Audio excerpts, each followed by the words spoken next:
Okay, let's just dive right into this.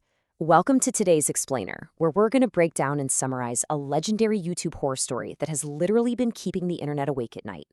We are going to use the source material from this viral YouTube summary to visually reconstruct a night of absolute pure terror. Listen to this. A similar child came last month and went away before morning, at exactly 2 a.m. We are actually skipping the usual agenda today, guys, because when you're dealing with a mystery as chilling as this one, you really just have to step straight into the dark. That quote, that's from a seemingly ordinary cleaning lady at a very... Understand what happens, we start with part 1, the legend of Ward 9. So the crucial point here is this specific time frame. They call it the devil's hour, or shaitan call. The hospital staff has this unspoken rule, right? If a patient is admitted to the ICU in Ward 9 between 2 a.m. and 3 a.m., they simply do not survive until morning. Now, some of the doctors, they just laugh it off as a grim coincidence. But the nurses and the ward boys who actually have to work the night shift, yeah, they don't laugh. Because during that one specific hour, even the air in the ward begins to feel wrong. To put this into perspective, the civil hospital sits completely isolated on a hill right outside the old city. On this particular night, it wasn't just raining. The rain was violent, just crashing down as if the sky was trying to wash away something foul. I mean, imagine being up on that third floor. The walls are stained dark. The windows are cracked. The air is thick with this sickening mix of dampness, phenol, and old medicine. And slicing through that heavy, heavy silence is just the echoing rhythmic beep of hospital machinery. You are completely isolated. That brings us to part 2. The devil's hour begins. Let's look at who is actually trapped in this situation. On the left, we have Dr. Arav Mehta. He's 27, a new resident, and get this, he's currently pushing through a brutal 18-hour shift. He is totally exhausted, his tea is cold, and he's a massive skeptic. Beside him is Dr. Neha, a 25-year-old intern. And unlike Arav, Neha is fully awake and absolutely terrified. She senses the danger lurking in this quiet ICU. As the clock on the peeling wall hits 2:17 a.m., these two are about to face the impossible. Things escalate incredibly fast from here. The fatal hour has already begun, right? At 2:17 a.m., this horrific metallic screeching echoes from the hallway, like an old elevator just stuck and grinding against its shafts. Arav tries to make a tired joke about it, but before he can even finish his sentence, at 2:18 a.m., boom, total power outage. The entire floor goes pitch black. The only illumination is this blinking blood-red emergency light casting warped shadows on the walls. And then, at 2:20 a.m., out in the pitch-black corridor, they hear it. Slow, dragging footsteps. Through the darkness, a shadowy figure stops right at the ICU doors. It's the cleaning lady in a pale blue sari, just clutching him up. Without missing a beat, in a voice entirely devoid of panic or urgency, she delivers this line, "Doctor, be ready. A case is coming." There is this cold, eerie stillness to her warning. It's not a guess. She knows exactly what is ascending in the dark. Which brings us to part 3, the midnight patient. Suddenly, a piercing scream erupts from the stairwell. A grandmother runs in, panting, clutching a newborn baby, with her terrified son right behind her.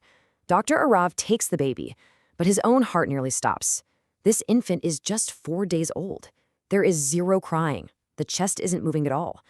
But what's truly horrifying is the physical texture of the child. The baby's body is unnaturally stiff. It literally feels like solid wood. The skin has turned a deep, bruised blue-black, as if every single ounce of oxygen was violently sucked out of the room, and the baby's eyes are completely rolled backward. Right in the middle of all this chaos, the grandmother is practically hysterical, screaming this quote, "This is a dark shadow. Today is Amalasya. A demon has taken him." She is utterly convinced this is a supernatural possession tied to the new moon. Her son desperately tries to silence her, begging the doctors to just do their jobs. But his voice is trembling. He knows something is profoundly wrong. Now, Dr. Arav is trying to remain the skeptical scientist here. He yells for the NICU prep, but as he leans over to place this stiff, silent newborn onto the cold metal stretcher, he freezes. Right against the back of his neck, he feels the distinct, undeniable sensation of an icy breath. It bridges the gap instantly between a standard medical code and a deeply supernatural encounter. And this detail right here brilliantly illustrates the terrifying medical impossibility of the situation. They hook the child up to the monitors, the emergency lights are flickering, the machine beeps erratically, and then just locks onto a single, chilling number. Oxygen saturation, 63%. It just sits there. 63, 63, 63. No matter what they do, the number does not move. It's as if the machine itself has just given up. And here is where it gets worse. Part 4. The Black Blood. Arav is basically running on pure adrenaline now.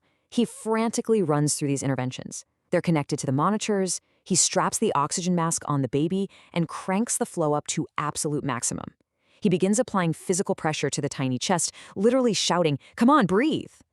But the infant remains entirely unresponsive, rigid, and cold. The atmosphere in that ICU is incredibly claustrophobic by now.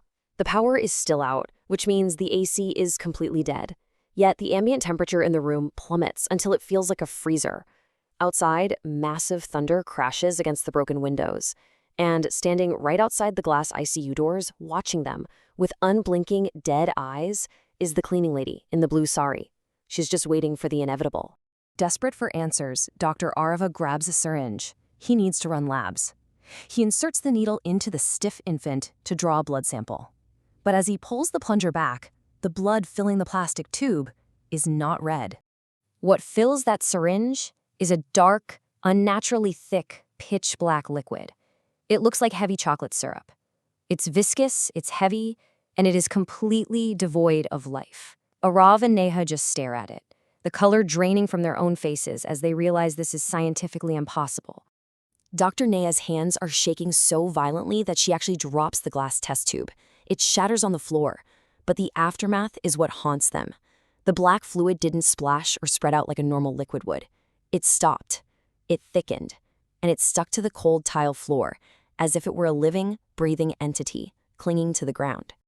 A machine flatlining. A baby turned to solid wood. Black blood that literally moves on its own. As we wrap up our explainer of this intense YouTube summary, we're left staring into the darkness alongside Dr. Arav and Dr. Neha. It really forces us to look past the medical charts and ask one final chilling question.